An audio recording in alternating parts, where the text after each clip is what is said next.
Hi everyone, welcome back. Today we shall be moving on to the next unit, the third unit, kinematics of rigid bodies.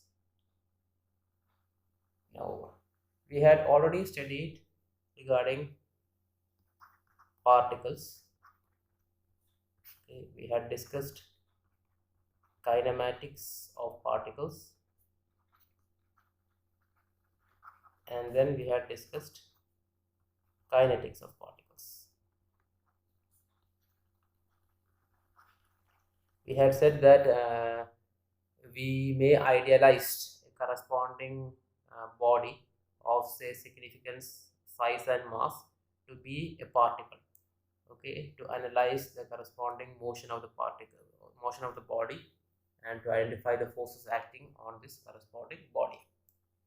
Now this idealization of a body as a particle may not always work, okay.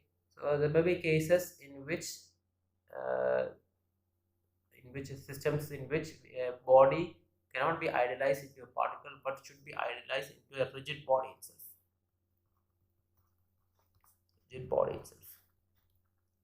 I hope you understand what you mean by rigid body. We have already discussed earlier, as well as in statics, which you had studied the last semester.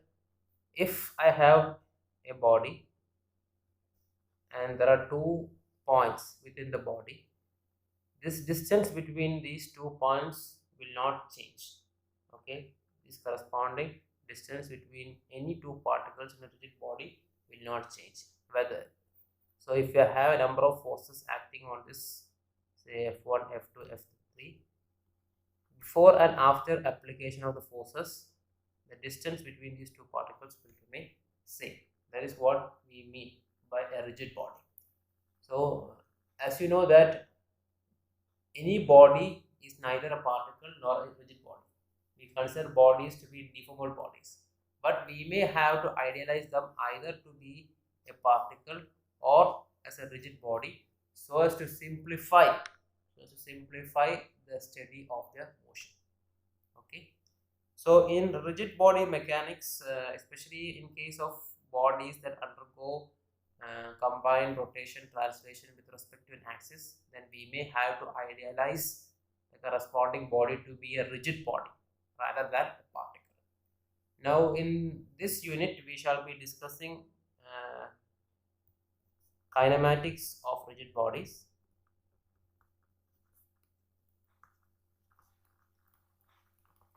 This is in unit 3, okay, and in the next unit we shall discuss kinetics of rigid bodies.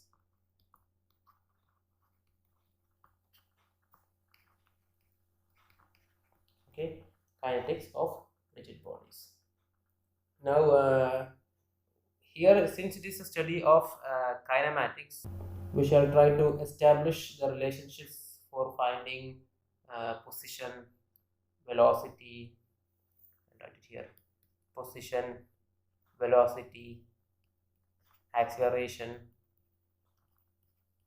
as well as angular velocity and angular acceleration.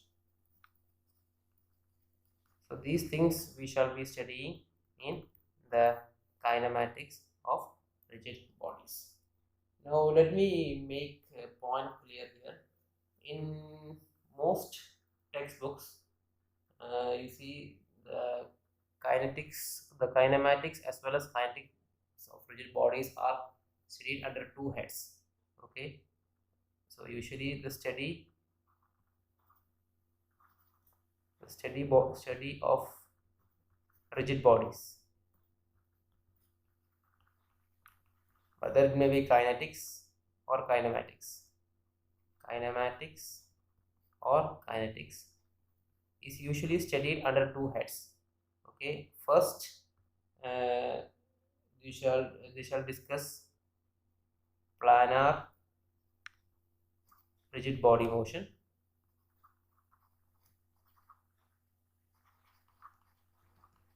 and then three-dimensional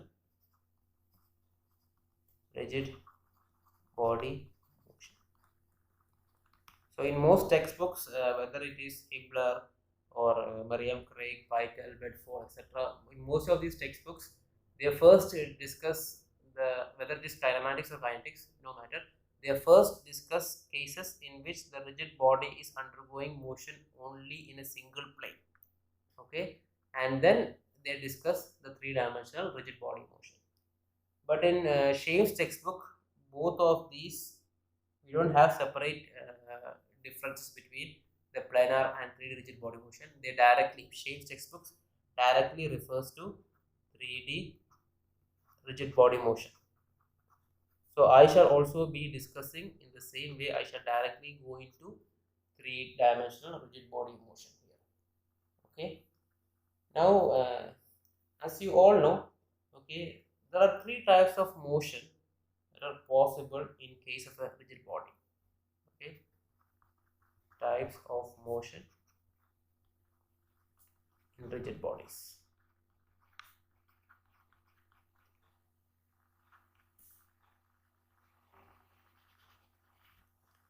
The first, translation, rotation, and the third one is general motion. So in this lecture, I shall be discussing both translation as well as rotation. Okay, general motion we shall discuss in the next class.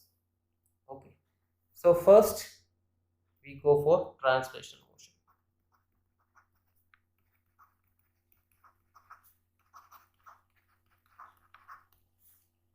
Translation motion. Now, if I have a rigid body, okay, if I have a rigid body such that all the particles within the rigid body,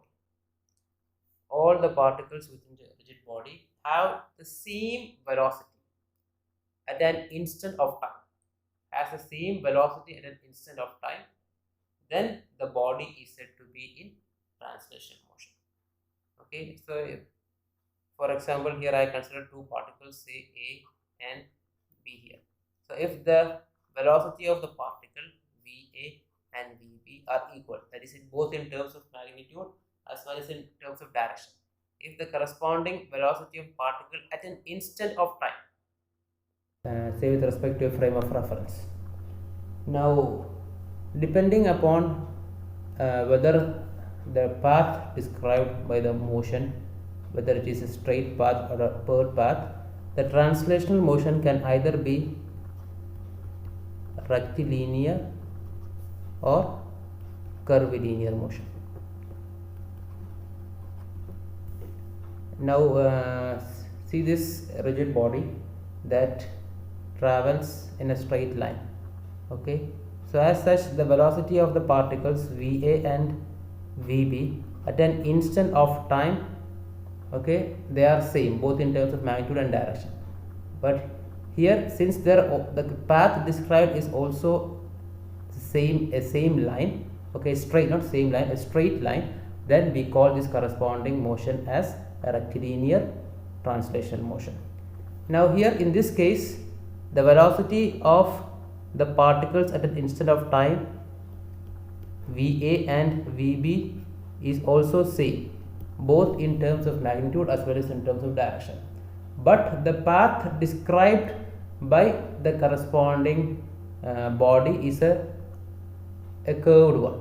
Okay, so as such we call this a curvilinear translation motion.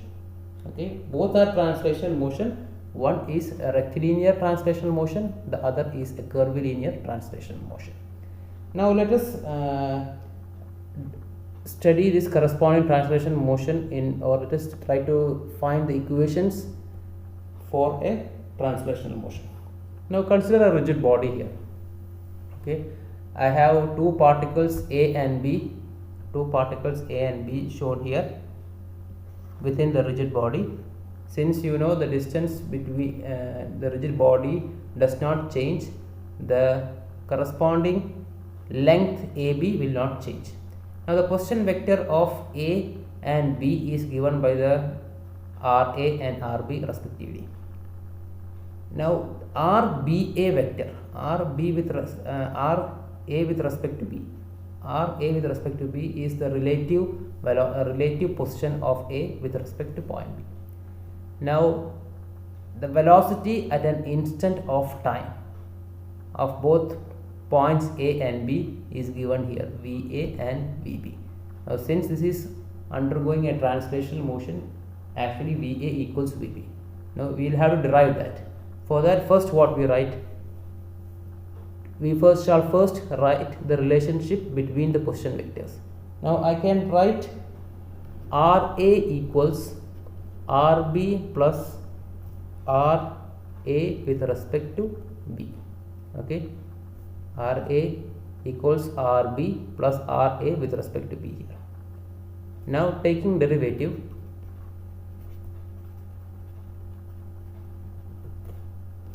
RA dot equals RB dot plus RA with respect to B dot. Now RA with respect to B dot, this corresponding vector, we know that the magnitude will remain constant since there is no change in distance between point B and A. But since this body is traveling in a translational motion, the magnitude as well as direction will be constant throughout the motion, whether the body is undergoing a rectilinear translation motion or a curvilinear translation motion. The vector RA with respect to B will have a constant magnitude as well as direction throughout the motion. So as such, the derivative of this vector will be equal to 0. The derivative of this vector will be equal to 0. Now RA dot I can write it as VA and RB dot I can write it as VB. Now all these are vectors, okay. Now just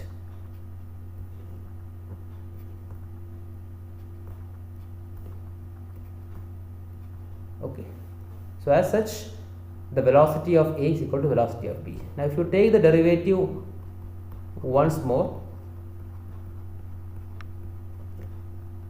I will get AA equals the acceleration of the point A is equal to acceleration of point B. Remember one thing, A and B are actually 2 points within the rigid body itself.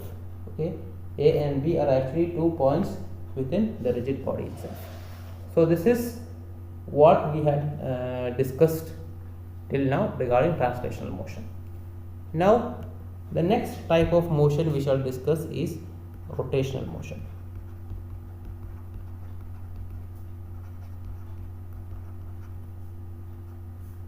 Rotational motion. Now for a rigid body, there are 2 types of motion. One is, there are 2 types of rotational motion. One, it is fixed axis rotation. The other, it is fixed point rotation.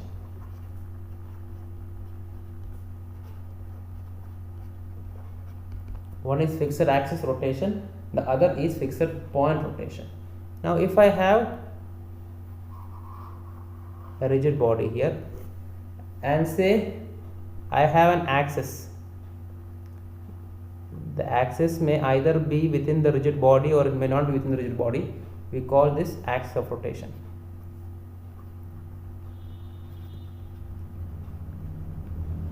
And the entire rigid body rotates with respect to this axis of rotation.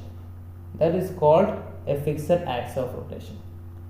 In other words, I can say that the corresponding angular velocity vector will remain same. For example, if this entire body is undergoing a rotation with respect to this axis, then the angular velocity omega will remain in the same direction throughout the motion. Now sometimes the rotation may be with respect to a point here. Okay, we call it point of rotation. So the entire body will be undergoing motion with respect to this point of rotation. Now we will not get this idea, we will get this idea only better if you are viewing it three-dimensionally. The term, okay, fixed point rotation comes only in three-dimensional motion. Okay, so if you visualize it three-dimensionally, okay, if you visualize it three-dimensionally, okay, not in a plane. Remember one thing, we are not discussing the corresponding rotational motion in a plane, but in a general three-dimensional motion. So as such, you can see that the angular velocity in that case will no longer be in a one direction. As such, if it rotates about 3D with respect to a point here, then the angular rotation, the angular velocity will change direction. Okay. And one more thing I need to discuss here is, don't get confused between curvilinear motion and rotational motion. Both are different things. Okay, don't get confused between curvilinear motion and rotational motion. Okay, now we shall discuss each of these in detail. Okay, first we go for fixed axis rotation.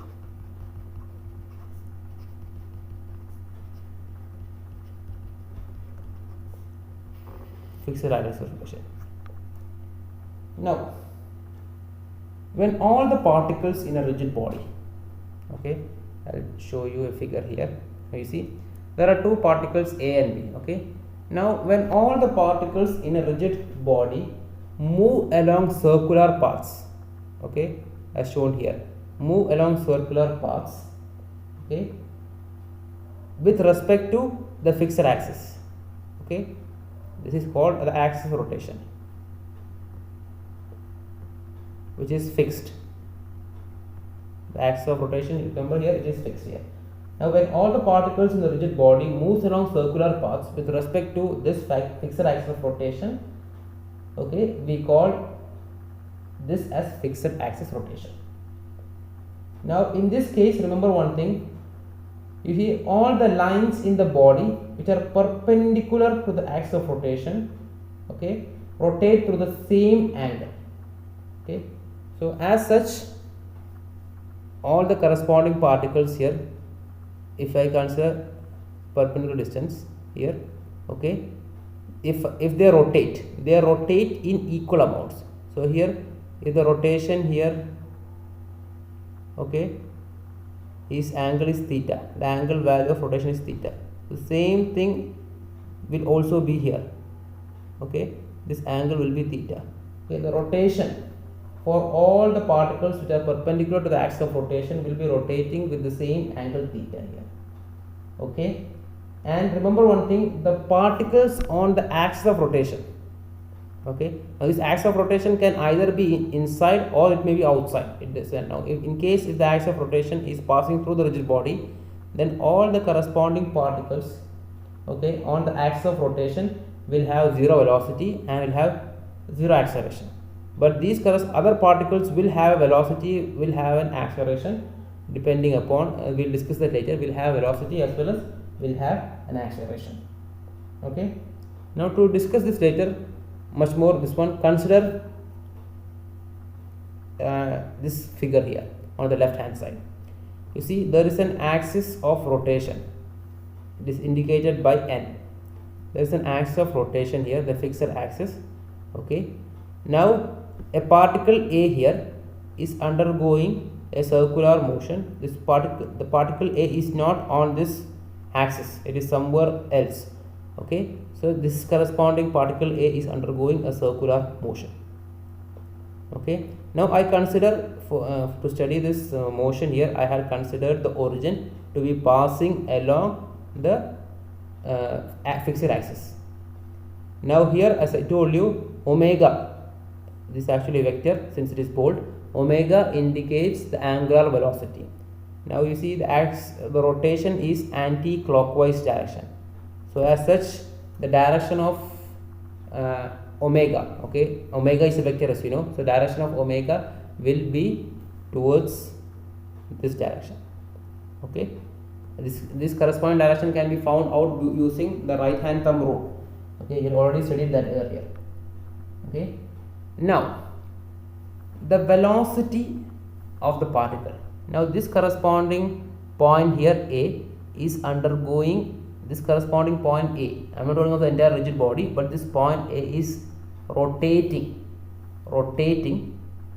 around this axis, So the velocity of the point A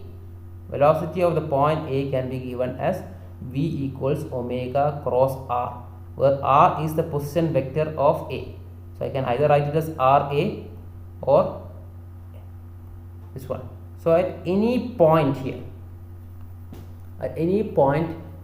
the velocity of the particle can be given as omega cross RA. This only if this axis is passing through the origin, okay? And for the time being I am considering the axis of rotation passing through the origin, so this becomes RA. So V equals omega cross RA. We have already studied that in circular motion earlier, okay? So the same equation, so that A will be a particle here. A is a particle in the rigid body. So V equals omega cross, all these are vectors, since it is shown in bold here, okay? It means it is vector. V equals omega vector cross RA vector. Okay. Now I am writing it once again here. The velocity of a point or particle in rigid body, V is equal to omega cross R. Now if I differentiate this,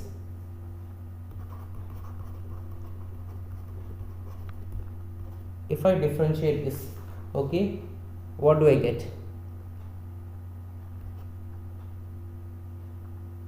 V vector dot is equal to omega dot cross R vector plus omega vector cross R dot vector, okay, multiplying by parts. Since it is a cross product, we will have to do this one. Now this is acceleration vector. Now omega dot, the derivative of omega vector is actually the angular acceleration alpha vector cross R vector plus omega vector cross, now R dot vector is actually the velocity vector. Now this velocity vector we have already found out here, okay, it is omega vector cross R vector. So I can substitute here omega vector cross R vector. So this equation you will have to remember it out. This is the corresponding linear acceleration, okay, linear acceleration of a particle within the rigid body. This is linear velocity.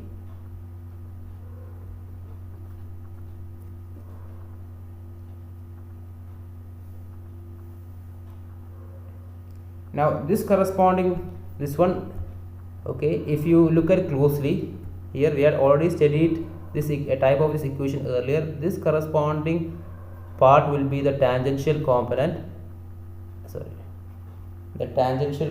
and this corresponding part will be the normal component. This is what is shown here, okay.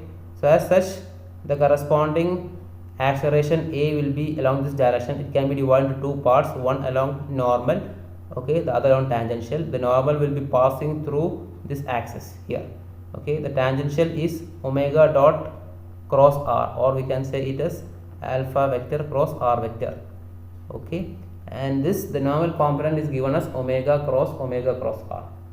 So as such, the corresponding acceleration of a particle within a rigid body is given by this equation. Remember one thing, I am speaking of fixed axis rotation, okay. So I can write this A vector as A tangential plus A normal. Both of these are vectors. A tangential is alpha cross R, A normal is omega cross R. I hope you got this point. Now next we shall look is into fixed point rotation. Now as I told you, fixed point rotation is something which comes in 3 dimension, okay. When the term fixed axis rotation, you will only see in 3 dimensional motion. where the angular velocity will be changing its direction. Okay, the rotation about a point.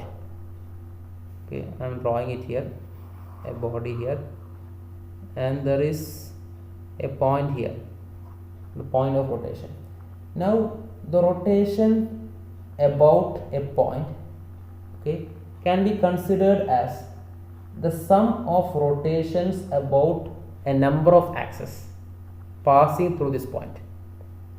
Okay, in order to get a more idea, let me show you a picture here. Okay, you see here, let this be a rigid body here. Okay, this entire rigid body is undergoing some rotation with respect to this point O. Okay, it is a three-dimensional motion, three-dimensional rotation with respect to this point O. Now the entire rotation with respect to this point O can be considered to be a sum of the rotation with respect to a number of axes that is passing through this point O. So I can consider the rotation of this point O as sum of rotation of this, say, along y axis as well as along x axis. These are two axes that are passing through this point O. It need not always be perpendicular.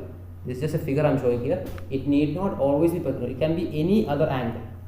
Okay, so the rotation about a particular point, I am saying rotation about a particular point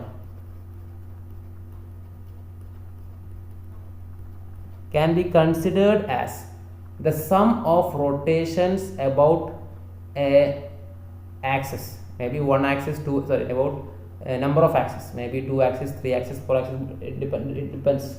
Okay, it can be considered as sum of rotations about a series of axes that passes to the same point.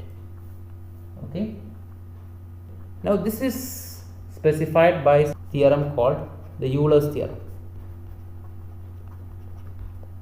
The Euler's theorem states that two rotations of any arbitrary magnitude, okay, two rotations of any arbitrary magnitude about two different axes.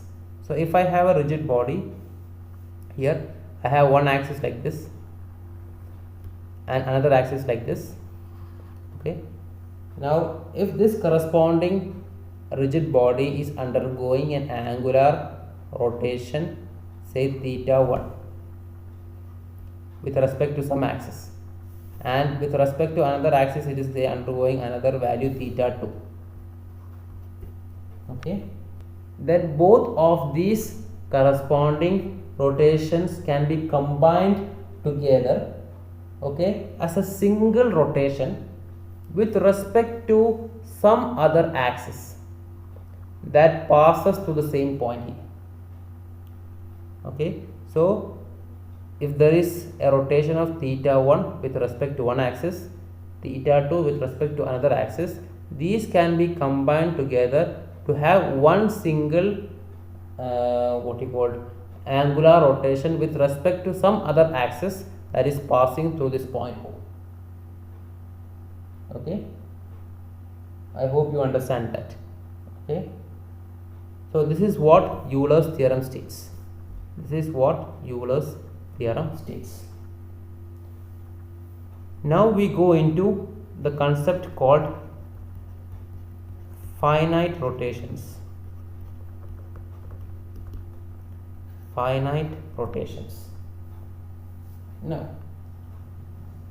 each rotation, okay, about an axis, okay, as I told you, it looks like theta value.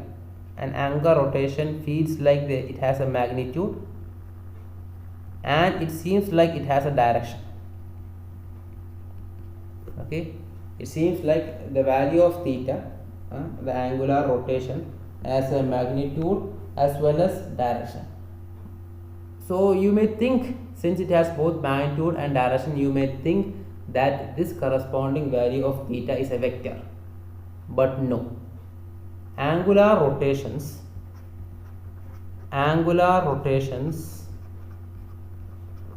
are never vectors. Angular rotations angular rotations are never vectors. Why? Because they do not follow the parallelogram law.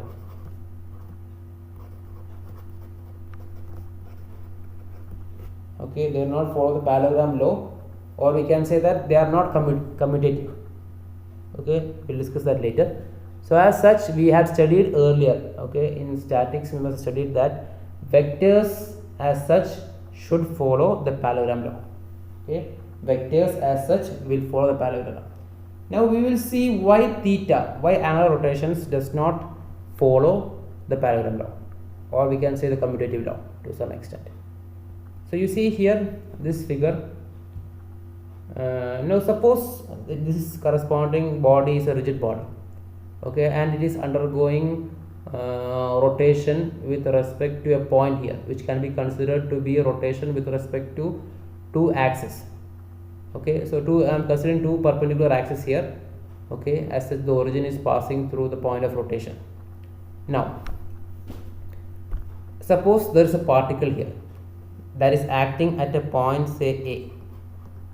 That is acting at a particle. There's a point. There's a particle at on the rigid body here. Okay. Now suppose this corresponding body is undergoing a rotation of theta x along the x-axis. So this corresponding particle will describe a path from 1 to 2 like this. Okay, it will start from 1 and it will go till 2 here.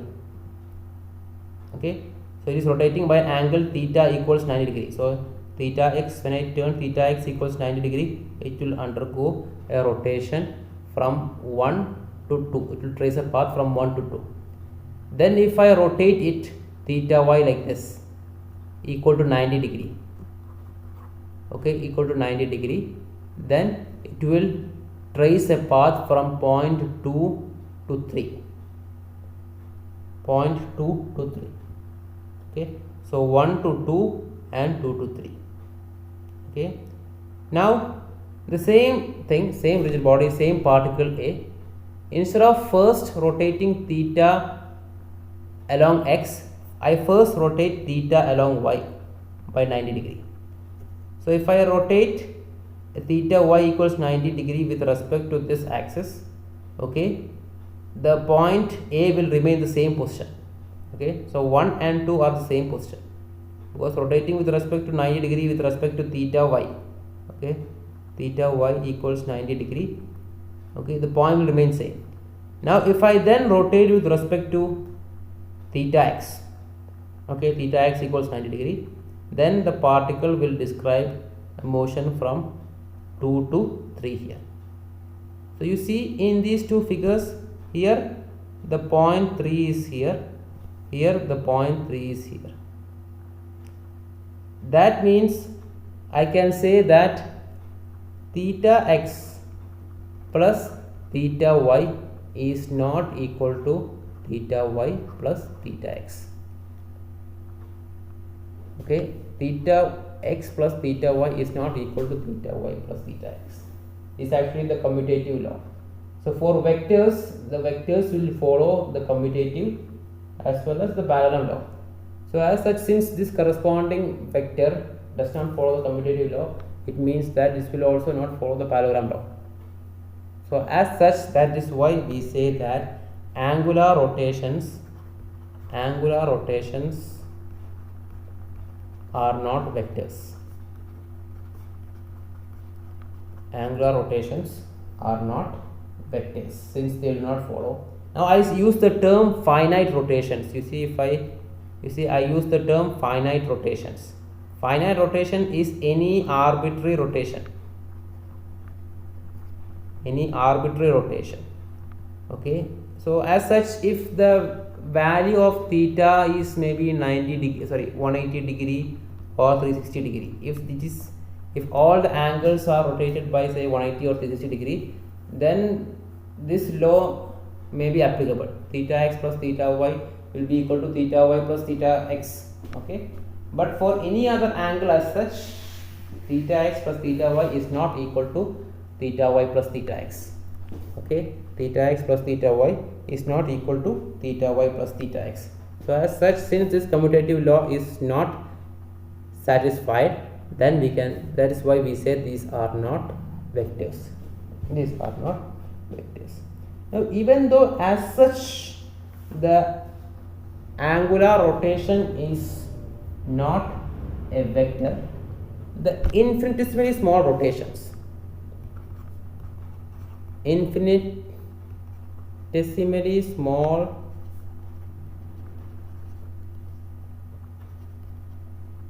angular rotations,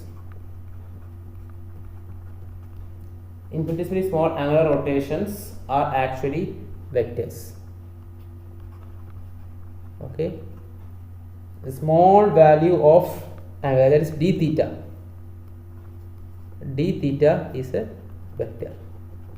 Okay, infinitely small value of angle turn d theta is a vector. To explain this, I think I will show you a figure here. Now you see, there is a point O here. There is a point O here. Okay, as such, this corresponding rigid body is undergoing a small rotation d theta 1 with respect to this axis and d theta 2 with respect to this axis. So you can see here the small angle here. Okay, d theta 1 it goes like this. Okay, and d theta 2 it is like this. Okay, d theta 1 and d theta 2. Okay, so remember one thing, O is a point of rotation. Okay, we are imposing two small, infinitesimally small rotations, d theta 1 and d theta 2. Now point A here is a particle. You see, actually this is a rigid body. I have considered as that a sphere of that rigid body within the rigid body, so that the corresponding radius of sphere will be equal to this r. Okay, now the motion of A, that is what I would like to describe here. The motion of A, write it here, motion of A, of I would say point A.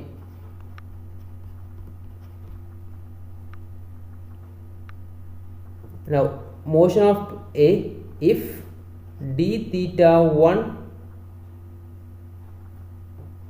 precedes d theta 2, that is, first I rotate by a small angle d theta 1 followed by a rotation by d theta 2. So the corresponding motion of the particle will be equal to, okay, d theta 1 cross r vector plus d theta 2 cross r vector. Okay, first I am doing rotation with respect to the d theta 1 followed by rotation with respect to d theta 2. So I am talking about the motion of the point A, which I can write it as d theta 1 plus d theta 2 cross r. Now the motion of A, if d theta 2 precedes d theta 1, that is, first d theta 2 angle is rotated followed by d theta 1. These are small, infinitesimally small rotations, remember that thing. Okay, so this I can write it as d theta 2 cross r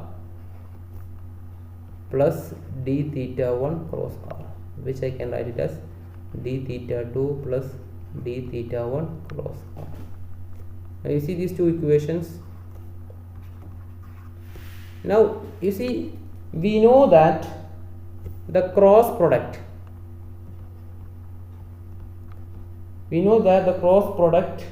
always follow distributive law. Means distributive law, I hope you understand. A plus B cross C is equal to B plus A cross C. this corresponding distributive law is followed by any cross product. Okay, so the motion of the A in both these two cases, if you look closely, okay, it follows the distributive law. So d theta 1 plus d theta 2, as we know, cross R will be equal to d theta, means I can replace d theta 1 plus d theta 2 cross R as d theta 2 plus d theta 1 cross R. That is motion of the point if first d theta 1 preceded by d theta 2 will be equal to motion of the point if d theta 2 precedes over d theta 1. Okay, so as such I can write this as d theta 1 plus d theta 2 is equal to d theta 2 plus d theta 1. So this is what the corresponding when you solve this corresponding thing, we get it. Okay, so what does this mean? So we had studied earlier that theta 1 plus theta 2 is not equal to theta 2 plus theta 1, but d theta 1 plus d theta 2 is equal to d theta 2 plus d theta 1. So this indicates that infinitesimally small rotations, okay, they follow the parallel law, okay, and hence these are called vectors. Now as such, applying Euler's theorem,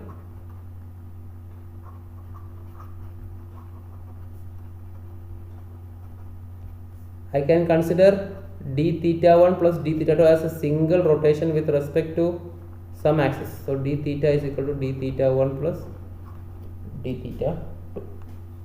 Okay, so what do you get? So you get that as such, so if I take the derivative of this equation, sorry, if I am not taking derivative, if I divide by dt for this equation, I will get d theta 1 by dt plus d theta 2 by dt is equal to d theta 2 by dt plus d theta 1 by dt, or omega 1 plus omega 2 is equal to omega 2 plus omega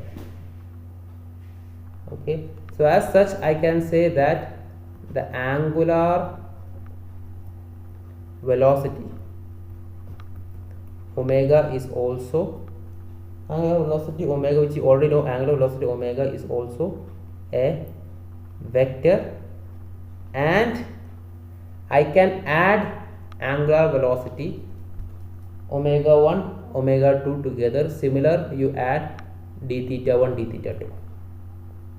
Okay, so in other words, the angular velocity is actually a vector, okay, that can be added together. Okay, so if you have angular velocity omega 1 along one axis, okay, omega 1 along one axis and omega 2 along other axis, I can add together both of them to get omega 1 plus omega 2. All of these are vectors. Okay, that is what it means. Okay, so in order to get better understanding, I'll just show you an example here. You see, in this figure you have a robotic arm here. Okay, a robotic arm here that is undergoing an angular velocity omega 1 with respect to one axis here, and it's undergoing another angular velocity omega 2 here. Okay, you can see this is shown here. Okay, an anti-clockwise direction here omega 2 with respect to the x-axis, and it's also undergoing in value of angular velocity omega 3 with respect to this axis. Now all these axes pass through this point O here. Okay, it passes through this point O here. So as such, since all these angular velocity pass through this point here, I can add them together as vectors. Okay, so I can write here omega total equals omega 1 vector plus omega 2 vector plus omega 3 vector. Okay, remember one thing, they should pass to the same point here. They pass to the same point here. So here you can see omega 2 is along x-axis, omega 3 is along z-axis, omega 1 it is not, it is in some axis, but it passes to the point O. So all of these three can be added together. That is shown here in a graphical representation. So you have here omega 1, graphically omega 1, omega 2 and omega 3. So all of these them together we have the omega t here, the total of all these angular velocities. So this is very important to understand that. Now we shall go on to the next topic. Okay, derivative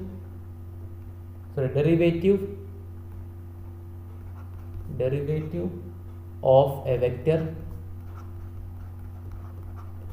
in a moving frame. Derivative of vector in a moving frame. Now we had studied earlier that in many of the problems we will have to use multiple reference frames. Okay, so you may have a primary reference frame, okay, usually represented by capital X, Y, Z, okay, and then you may have a moving reference frame, X, Y, represented by X, Y, Z. So this is the primary reference frame and this is the secondary reference frame. Now for most of the questions for us, primary reference frame will be fixed, which will be usually the inertial reference frame, and the secondary reference frame will be the moving reference frame. Now we had studied the corresponding derivative of a vector in a translating frame. Okay, this was derived earlier when we had studied the kinetics of particles. We had studied that the derivative of a vector in a translating reference frame, but here I use the term moving reference frame. So moving reference frame includes both translation as well as rotation.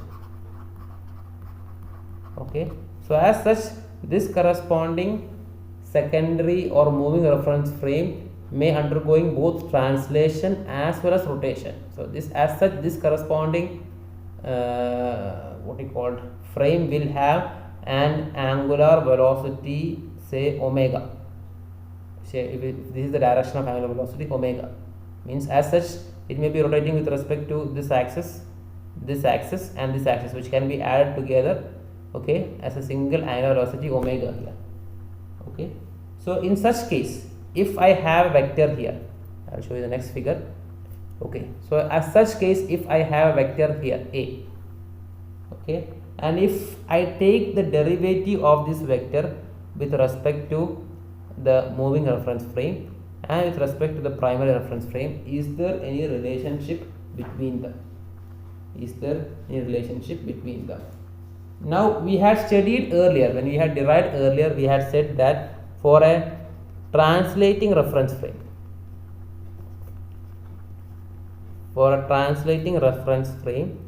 we had earlier studied that dA by dt, if A is the vector, dA by dt with respect to capital X, Y, Z is equal to dA by dt with respect to small x, y, z. This we have already studied earlier. We have also derived this one. But here we have a moving reference frame. That we can consider to be both translating as well as rotating, a general aspect. So in that case, is there any relationship between these two terms? Okay, that is what we will check it out. Okay, now suppose I represent the corresponding unit vectors along the primary reference frame as I, j and k, and along the secondary reference frame as I dash, j dash and k dash. Okay, so as such I can write the vector A vector as ax I cap plus ay j cap plus az k cap. This is in the primary. As well as I can write the corresponding A vector as ax dash I dash plus I dash cap if you want, ay dash j dash cap plus az dash k dash cap. This is in the secondary frame. Okay, so I have written the corresponding A vector along the primary as well as the secondary reference frame. Now I will take each of these and take the derivative. So as such, in the primary reference frame,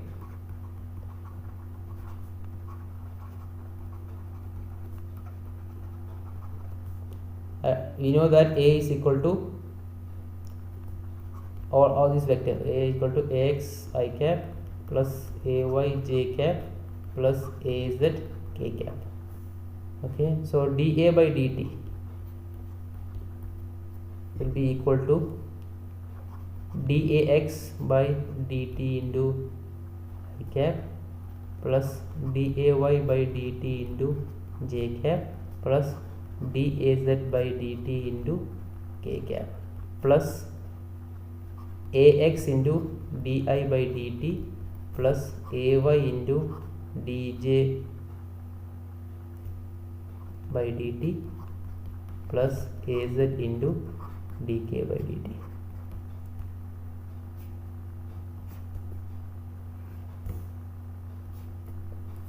Okay, now we know that di, the primary reference frame is fixed, so di by dt, dj by dt, dk by dt all will be equal to 0. So as such, di by dt is equal to dj by dt is equal to dk by dt is equal to 0.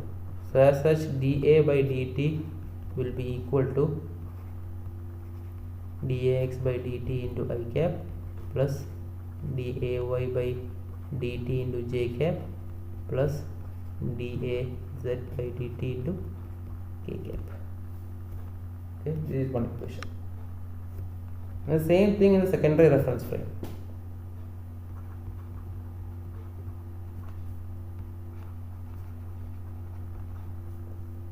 We have A vector is equal to ax dash I cap plus ay dash j cap plus az dash k cap. Okay, now let me tell you one thing here. While dealing with translating reference frame, we had said that ax dash is equal to ax, ay dash is equal to ay and az dash is equal to az. That becomes valid in case of a frame that is translating. But here, in case of a frame that is a secondary frame that is both translating as well as rotating, we cannot say this. So as such, if I take the derivative here, this will be equal to dx dash by dt into I dash cap plus day dash by dt into dash cap plus daz by dt into k dash cap plus ax dash into di dash by dt plus ay dash into dj dash by dt plus az dash into dz dash dk dash by dt. Okay, now di dash by dt Now if I have if this is I am drawing the unit vectors. Okay, this is I,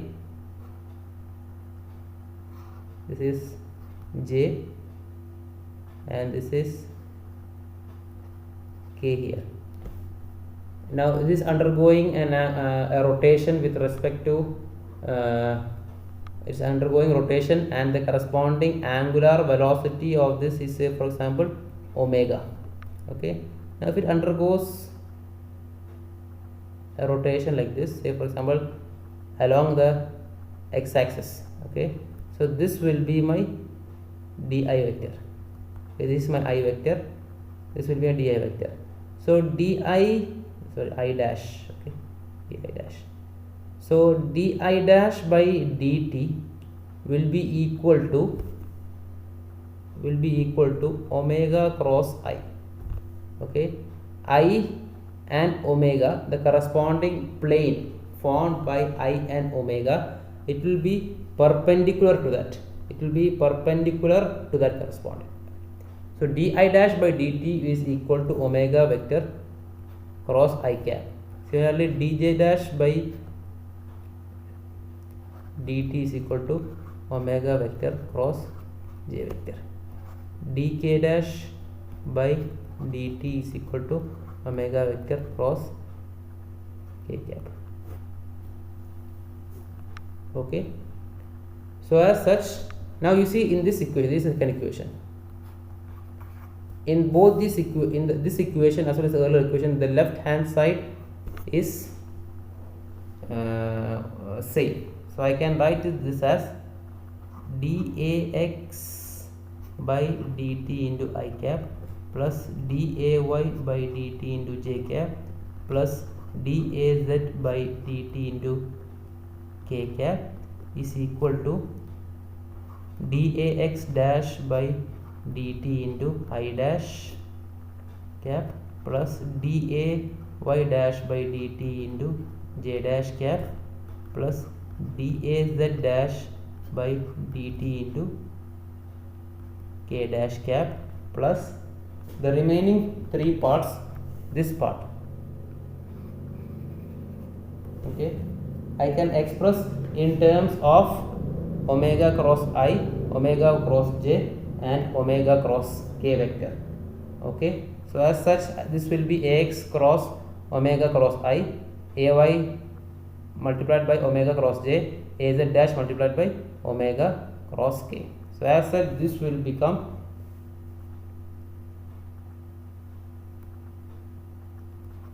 omega vector cross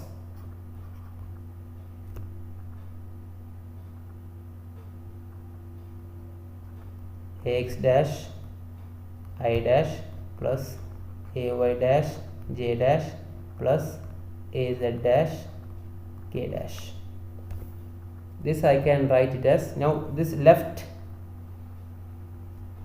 this will be dA by dt with respect to capital XYZ. This will be dA by dt with respect to small xyz plus omega vector cross, this is actually a vector, or I'll write it once again here, dA by dt, the derivative of the vector A with respect to the primary reference frame capital XYZ is equal to dA by dt, the derivative of the same vector with reference to the moving reference frame small xyz plus omega vector cross A vector. This equation is very important.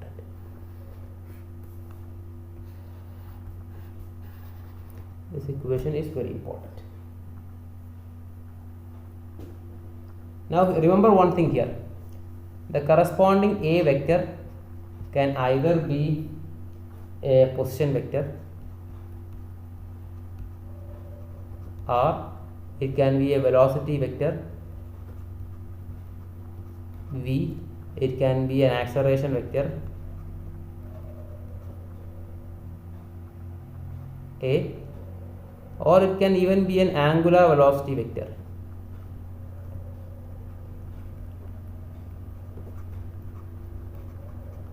Omega, or an angular acceleration vector alpha. In all of these equations, A is a vector. Okay, A as such, it means a vector. Okay, so it can be either position vector, velocity vector, acceleration vector, angular velocity vector, angular acceleration vector, whatever it is. Okay, so this corresponding equation relates the derivative of a vector in a primary reference frame as well as a moving reference frame. So we had studied earlier that for only translating, the equation was dA by dt with respect to capital XYZ is equal to dA by dt with respect to small xyz. But if it is undergoing both translation as well as rotation, then there is an additional term that comes here. Okay, omega cross A, where omega indicates the angular velocity of the moving reference frame with respect to the primary reference frame. Remember here, omega is the angular velocity of the reference frame itself, the moving reference frame with respect to, I have shown here in this figure, you can see here. Okay, the entire XYZ frame here is undergoing angular velocity omega with respect to the capital XYZ. Okay, now in some textbooks, okay, this corresponding term omega is given as O. Okay, in most textbooks, other than Shane's textbook, the angular velocity of the moving frame with reference to the fixed frame, the primary frame, is given as omega. But I had used instead of omega, I had used instead of ohm. Okay, usually most textbooks ohm is given, but I had used omega itself because in Shane's textbook it is given as omega. Since your main textbook or your primary reference book is Shane's textbook, so I had used the same term as omega to avoid confusion. Okay, now there is we shall go to the problems maybe in the next class. Okay, now before that, there is one more thing I would like to discuss. See this equation is for any vector here. Now if any of these vector is fixed, okay, if the vector A is fixed,